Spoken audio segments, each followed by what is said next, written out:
over the burning streets of Mogadishu on the 3rd of October 1993, two Delta Force snipers circled in a helicopter above a downed Black Hawk and asked 3 times to be put on the ground in a fight they already knew they would not survive. Their names were Master Sergeant Gary Gordon and Sergeant First Class Randy Schuchart. Below them, the crew of a crashed helicopter with the call sign Super 64, including a pilot named Michael Durant, was about to be overrun by a Somali mob. Twice the request to insert was denied as too dangerous. On the 3rd request, it was granted. The 2 snipers went down into that crowd alone, on purpose to buy one man a few more minutes of life. Hold that image, because it is the heart of a question this channel gets asked constantly. What makes a Delta Force sniper different from a sniper of the Naval Special Warfare Development Group, the unit the world calls DEVGRU? Deadlier, even. And let me be honest with you from the first minute, this is the riskiest claim in this whole series. Because DEVGRU's snipers are among the finest marksmen who have ever lived, and anyone who tells you otherwise is selling you a fairy tale. The difference is not skill. The difference is in how the Army builds its snipers and how it sends them to war. And the answer is more interesting than any caliber of bullet. If a genuine argument with the receipts laid out is what you want, not a flattering cartoon, subscribe and stay with me, because that is the only kind this channel runs. Keep Gordon and Schuchart over that crash site in your mind. We come back to what they did on the ground, because it captures the whole difference better than any specification sheet ever could. Start with structure, because structure is destiny in this profession. A Delta Force Sabre squadron is built from troops, and those troops are not all the same. 2 of them are assault troops, the men who breach the door and clear the room. But the 3rd is different.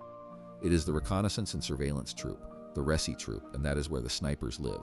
The Resi troop exists to slip in unseen, to watch a target for days, and to deliver precision fire from a hidden position. Every operator in Delta passes through sniper instruction during the operator training course, so the whole unit can shoot. But the Res troop is the specialization, and it tends to draw the most experienced and most patient men in the squadron. The skills that troop builds are not the skills of the firing range. A Res C sniper spends his career mastering the art of the stalk, moving a few feet an hour across open ground, building a hide site out of the bare terrain itself, and lying inside it for days while the target lives his life a few hundred meters away with no idea he is being watched. He learns to read wind and light and distance by instinct, to range a man without a laser that might give his position away, and to put a single round exactly where it needs to go after 72 hours with no real sleep. That is a different profession from the assaulters, and Delta keeps it in a dedicated troop precisely because it cannot be done part-time. Getting into that Resi troop is its own filter inside an already brutal filter.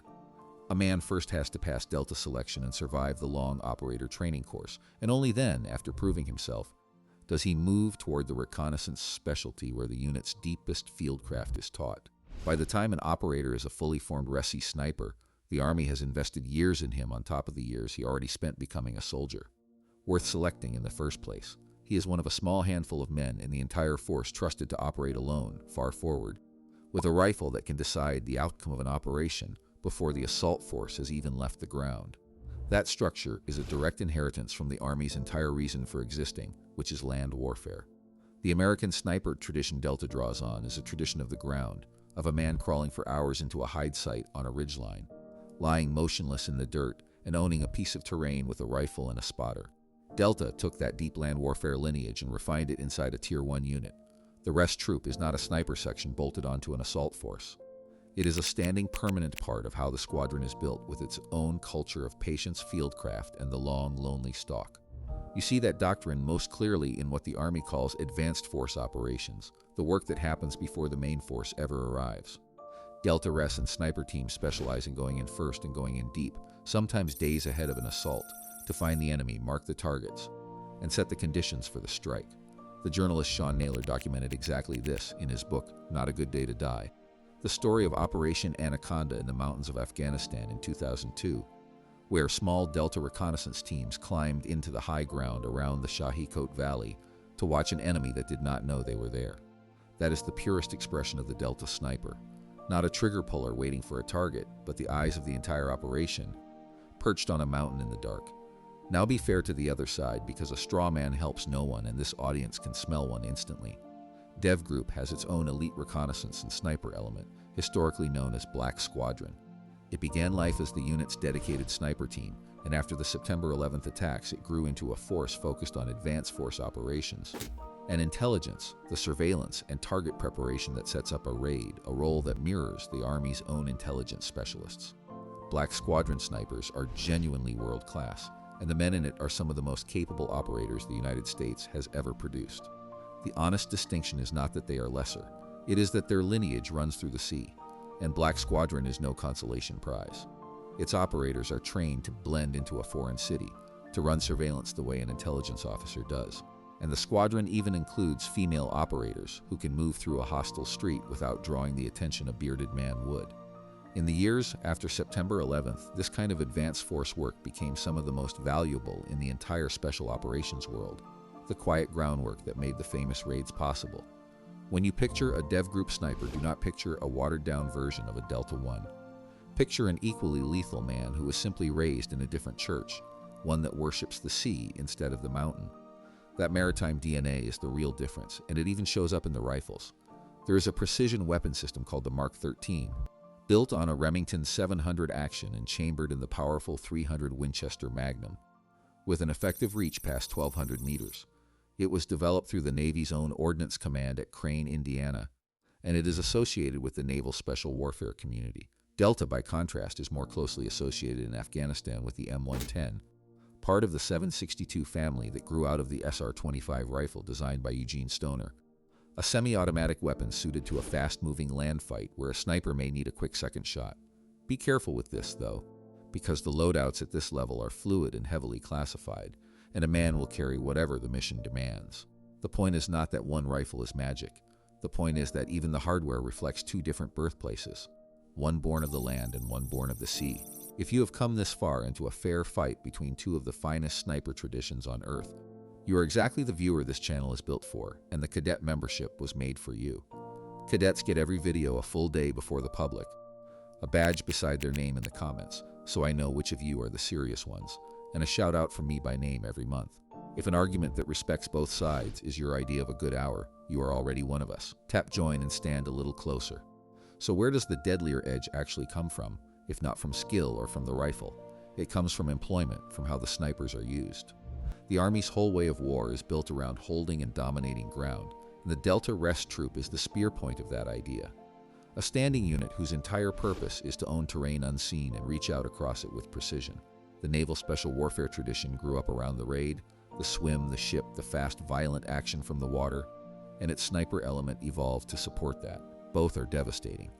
But if the mission is to put two men on a mountain for 3 days to watch a valley and then end a single life from a great distance, the case this video makes is that the unit which built that exact skill into the permanent bones of its structure has the edge. That is the argument. It is an argument, not a settled fact, and I want you to weigh it yourself. Think of it as two specialists for two different worst days. If a terrorist seizes a cruise ship in open water, you want the men whose entire heritage is the sea, the DEVGRU snipers who train to take a shot from one moving boat to another. The rescue of a merchant captain held in a covered lifeboat off the coast of Somalia in 2009, where Navy snipers ended 3 pirates in nearly the same breath from the rolling deck of a warship, is that tradition at its absolute peak. But if the job is to vanish into a mountain range for a week, to find an enemy who owns the high ground, and to reach across a valley and end him before he ever knows a war has come for him, the case this video makes is that the land-bred Delta Re sniper was forged for exactly that. Same deadly art, 2 different cathedrals. Now go back to the rooftops of Mogadishu, because Gordon and Schuhart are the proof of the ethos, even if they are only one chapter of the story. When those 2 Delta snipers asked to be inserted next to Super 6-4, they were doing the most extreme version of the Resi sniper's job, choosing a piece of ground and defending it against impossible odds to protect the people who could not protect themselves. They fought through the streets to the crash site, they held off wave after wave of attackers, and they kept fighting until their ammunition was gone. Both men were killed. The pilot they died defending, Michael Durant, was taken prisoner and survived, and he came home to tell the world what 2 strangers had done for him. Gordon and Schuhart were awarded the Medal of Honor on the 23rd of May 1994, the first men so honored since the Vietnam War. Be honest about the limits of what we know, because this audience punishes false certainty. We do not know with confidence exactly which rifles those 2 men carried onto that ground. The records are murky and the accounts disagree, and I am not going to invent a detail to make a cleaner story. What is not in doubt is the choice they made and the discipline behind it. That choice? the willingness to take a hopeless piece of ground and hold it to the last round for someone else, is the thing the Delta Resi culture is built to produce. It is not about the weapon. It is about the man the system selects and the doctrine it pours into him. And I will admit something most channels never will. There is no scoreboard for this. No one has ever run a fair contest between a Delta Resi sniper and a DEVGRU sniper and recorded the result. Because the men who could settle it do not talk, and the units that own them do not compare notes in public. So everything here is built from structure, from doctrine, and from the rare moments like Mogadishu when the curtain lifted for a few hours. Reason from those, and the Delta Land Rex tradition makes a powerful case. Prove it beyond all doubt, and you cannot. And I am not going to pretend to you that I can. Here is the part I want the snipers, the veterans, and the serious students in the comments to tear apart, because I am genuinely not certain I am right. Is the Delta sniper actually deadlier than his DEVGRU counterpart? Or am I mistaking a difference in style for a difference in lethality? Maybe the maritime tradition produces a sniper just as deadly by a different road, and the only real distinction is the kind of battlefield each one was born to dominate. Tell me I am wrong.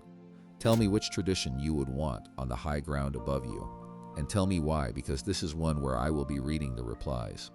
And if that argument is the kind that keeps you up, then the public version of this channel is only the surface.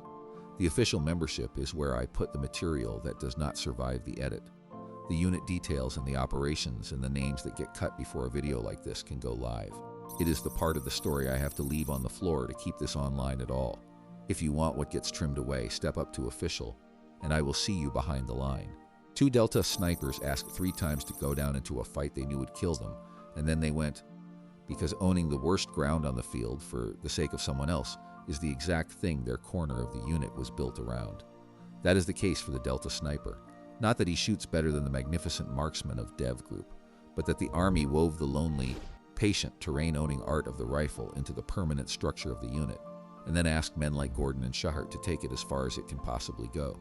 Deadlier is a fighting word. In Mogadishu, 2 men spent their lives proving it might be the right one,